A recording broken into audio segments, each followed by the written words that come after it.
Assalamualaikum warahmatullahi wabarakatuh. Kami dari kelompok nilai mendarah daging yang berisikan anggota Hilbran, Ajahra, dan Delima akan menjelaskan tentang apa itu nilai mendarah daging. Nilai. Apa itu nilai? Nilai berfungsi bagi manusia sebagai gagasan, landasan, dan motivasi dalam afal dan perbuatannya. Secara sederhana, nilai merupakan ide atau konsep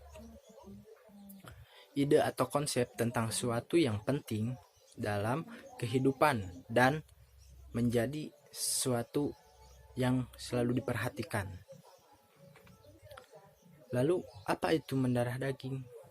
Mendarah daging adalah nilai yang sudah menjadi kepribadian atau kebiasaan dalam diri seseorang.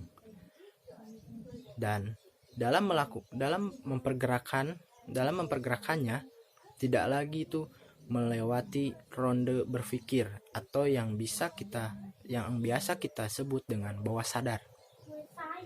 Nilai ini biasanya terasosialisasi dari sejak kecil. Umumnya, bila seseorang tidak melakukan pergerakan atau nilai ini, maka akan merasa sangat punya kekeliruan yang besar.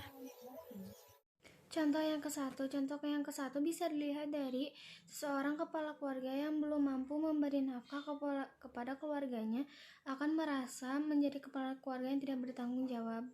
Contoh yang ketiga, bagian yang menjadi penerapan atas nilai sosial yang mendarah daging, misalnya adanya anggapan bahwa mencuri adalah bagian daripada contoh penyimpangan sosial yang harus dihindari oleh setiap orang, baik hal tersebut bernilai kecil maupun besar.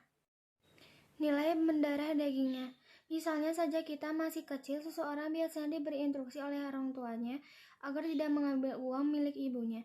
Kemudian setelah dewasa, ia menerapkan dengan tidak korupsi ketika bekerja di perusahaan maupun bekerja di pemerintahan. Contoh ketiga, mencuri. Mencuri adalah bagian contoh sosial yang harus dihindari oleh setiap orang. Misalnya ketika masih kecil, seseorang biasanya diberitahu oleh orang tuanya agar tidak mencuri uang milik ibunya. Contoh keempat, sikap santun dan rendah hati selalu ditanamkan oleh orang tua kepada anak-anak sampai dengan remaja. Sikap yang santun dan rendah hati sudah mendarah daging akan membuat orang lain nyaman.